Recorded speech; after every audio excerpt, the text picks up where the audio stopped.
moment, tous les analystes et observateurs attentifs sont unanimes sur le fait que la question n'est plus de savoir s'il y aura jamais un génocide bamileke au Cameroun, mais plutôt quand se produira le grand massacre de ce peuple des chaînes montagneuses de l'Ouest, tant détesté des autres Camerounais.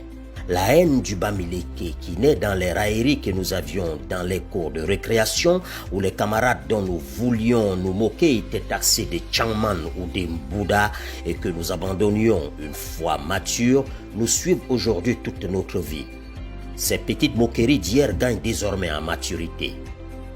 La seule idéologie qui rassemble des Camerounais de toutes les autres communautés, au-delà des considérations politiques, c'est bien la détestation du bamileke.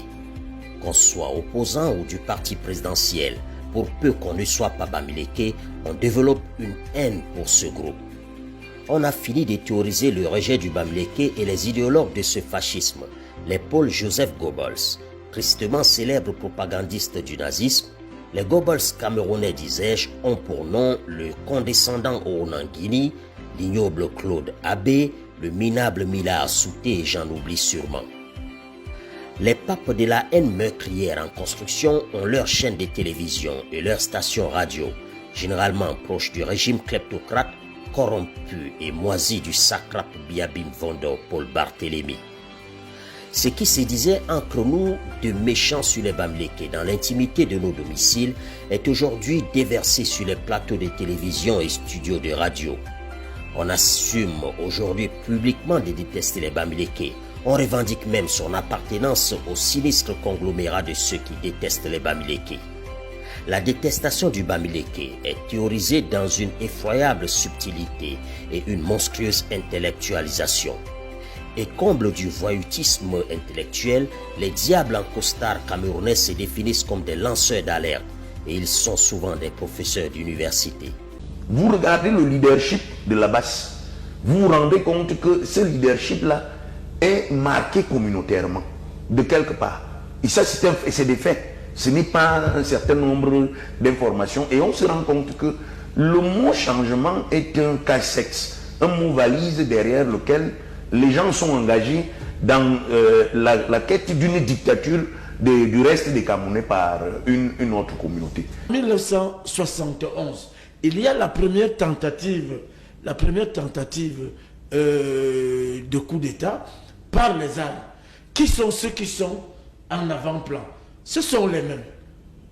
Quand ce n'est pas Djoumessi, c'est Kamga. Quand ce n'est pas Kamga, c'est Atonfak. En 1990, pendant la mouvance démocratique, qui soutient Ni John Fundi, tant financièrement, idéologiquement que au niveau populaire.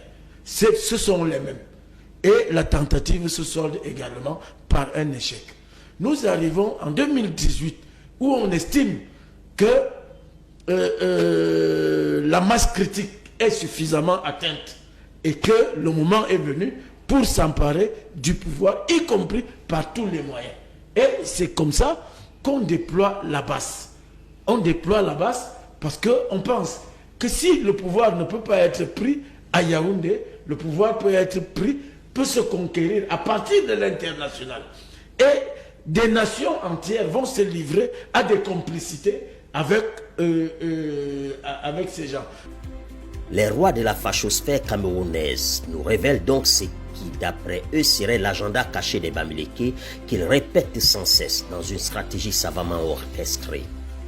Ne dit-on pas qu'un mensonge répété moult fois finit par devenir une vérité pour ceux qui en sont exposés?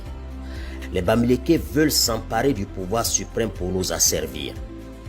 L'incitation au passage à l'acte est à peine voilée, aucun peuple ne voulant être transformé en esclave.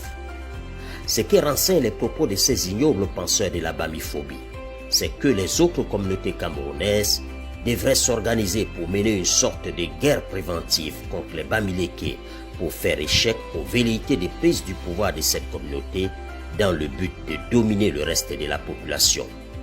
Parce que l'opposant Maurice Kamto est bamileke, les papes qui préparent les esprits au passage à l'acte se recrutent surtout dans les rangs des partisans du régime des jouisseurs inconscients. Le peuple est prêt, il suffit désormais juste d'une étincelle, un prétexte qui amènerait les autres communautés à régler leur compte à ces prétentieux Bamileke, qui ont commis le crime d'avoir le monopole sur tous les secteurs de l'activité économique, de l'import-export au transport en passant par l'immobilier, le commerce du détail et j'en passe. L'agriculture, c'est encore eux qui y excellent. Et comble de la défiance, ils ont acheté toutes les terres dans nos villes et villages. En réalité, les autres communautés camerounaises jalousent des Bamileke pour leur succès dans tous les domaines. Les haineux qui ont théorisé la détestation du Bamileke n'ont fait que surfer sur le terrain fertile qu'offrent les envieux inavoués que nous sommes. Ne faisons rien, surtout pas. Restons passifs et laissons-nous entraîner dans cette compétition où c'est désormais à qui déteste le plus de Bamileke et l'exprime fortement. Nous y sommes presque.